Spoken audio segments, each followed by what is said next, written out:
নমস্কার বন্ধুরা, PPT easy cooking এ আপনাদের সকলকে স্বাগত। আজকে আবারও নিয়ে এসেছি মেথি শাকের একটি ভিন্ন ধরনের রেসিপি।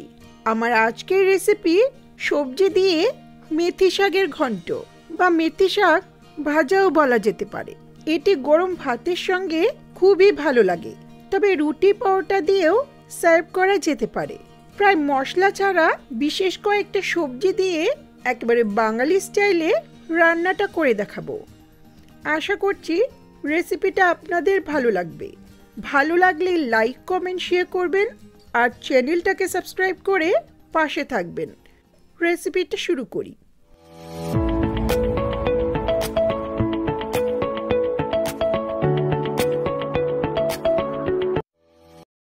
সবার প্রথমে এখানে 3 কাপ মতো মেথি শাকের পাতা আর পাতার সঙ্গে থাকা নরম ডাঁটিটা বেছে নিয়েছি। এটা ভালো করে ধুয়ে মোটামুটিভাবে কুচিয়ে নেব। দেখুন, এতটুকু কুচালেই হবে, খুব বেশি মিহি করার প্রয়োজন নেই।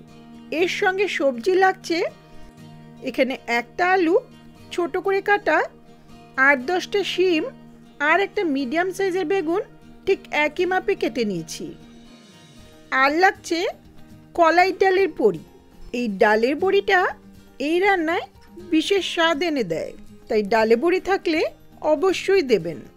এখন সরাসরি রান্নাটা শুরু করব। গ্যাসে একটা কড়াই বসিয়ে 3-4 টেবিল স্পুনের মতো সর্ষের তেল ভালো করে গরম করে নিচ্ছি। তেল ভালো করে গরম হলে এখন ডালের বড়িগুলো ছোট ছোট টুকরো করে ভেজে নেব। গ্যাসের ফ্লেমটা লো মিডিয়ামে রেখে বড়িটাকে লাল লাল করে ভাজবো। হাই ফ্লেমে ভাজলে বড়িটা উপর থেকে পুড়ে যাবে, ভেতরটা কাঁচাই থেকে যাবে। এটা ভাজা হয়েছে, এখন তুলে নিচ্ছি।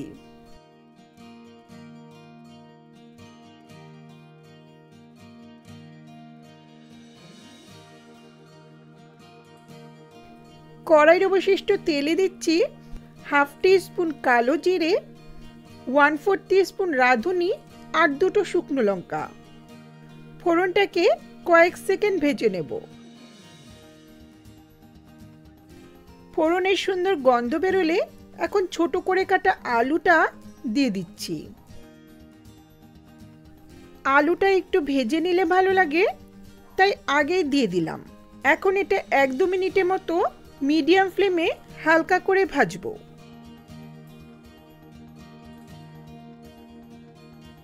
আলু হালকা ভাজা হয়েছে, এখন ছোট করে কাটা শিম আর বেগুনগুলো দিয়ে দিচ্ছি। রান্নাটা আমি খুব কম তেলেই করছি। খুব কম তেল মশলায় রান্নাটা কিন্তু যেমন সুস্বাদু তেমনই স্বাস্থ্যকর। এখন এতে সামান্য একটু লবণ আর হলুদ দিয়ে 3-4 মিনিটের মতো মিডিয়াম ফ্লেমে হালকা করে ভেজে নেব।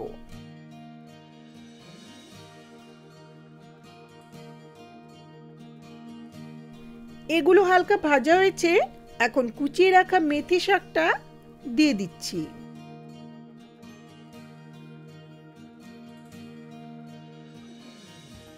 কোনো রকম জলের ব্যবহার করব না, শাকের জল দিয়েই রান্নাটা হয়ে যাবে। তাই শাকটা দেওয়ার পর দিচ্ছি স্বাদ মতো লবণ আর 1/2 টিস্পুনের মতো হলুদ গুঁড়ো। খুব ভালো করে মিশিয়ে নিচ্ছি। শাকে লবণ দেওয়াতে এর থেকে জলটা বেরিয়ে আসবে, তাই দিয়ে সবজিগুলো সেদ্ধ হয়ে যাবে।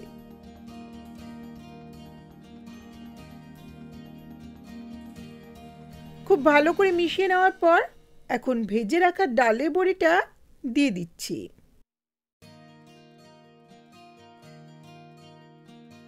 এক 1.5 মিনিট সময় নিয়ে ভালো করে মিশিয়ে নেব।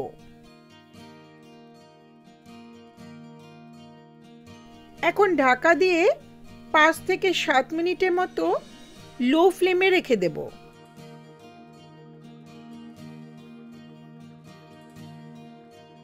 5-7 মিনিট পর ঢাকাটা তুলে নিলাম। দেখুন, শাক আর সবজিটা ভালো মতো সেদ্ধ হয়ে গেছে। এতে কিন্তু জল দেওয়ার প্রয়োজন নেই, এটা একটু শুকনো শুকনোই ভালো লাগে।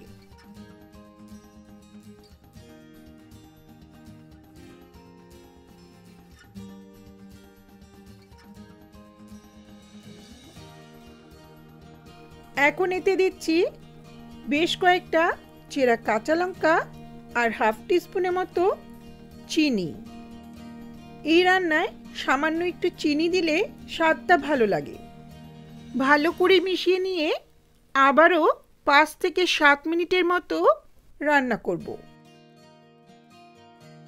রান্নাটা হয়ে এসছে। এখন দিচ্ছি 1 টিস্পুন ভাজা জিরের গুঁড়ো। ভাজা জিরের গুঁড়োটা এই রান্নায় আলাদাই একটা ফ্লেভার আনে। এখন ঢাকা দিয়ে নেড়ে চেড়ে 1-2 মিনিটের মতো লো মিডিয়াম ফ্লেমে রান্নাটা হতে দেব।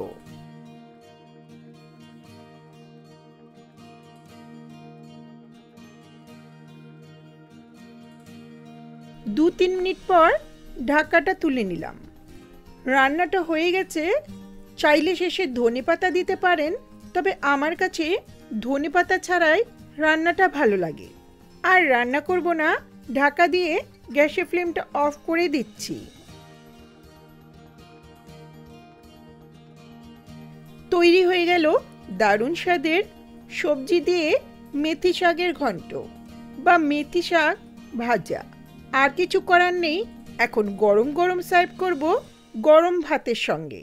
রান্নাটা দেখেই বুঝে গেছেন এটা কতটা স্বাস্থ্যকর, তবে এটা সুস্বাদুও বটে।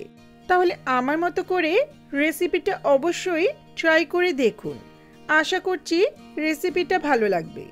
ভালো লাগলে লাইক কমেন্ট শেয়ার করবেন আর চ্যানেলটাকে সাবস্ক্রাইব করে পাশে থাকা বেল আইকনটা অবশ্যই প্রেস করবেন, যাতে আমার ভিডিওর নোটিফিকেশনগুলি আপনাদের কাছে সহজেই পৌঁছে যায়। ধন্যবাদ।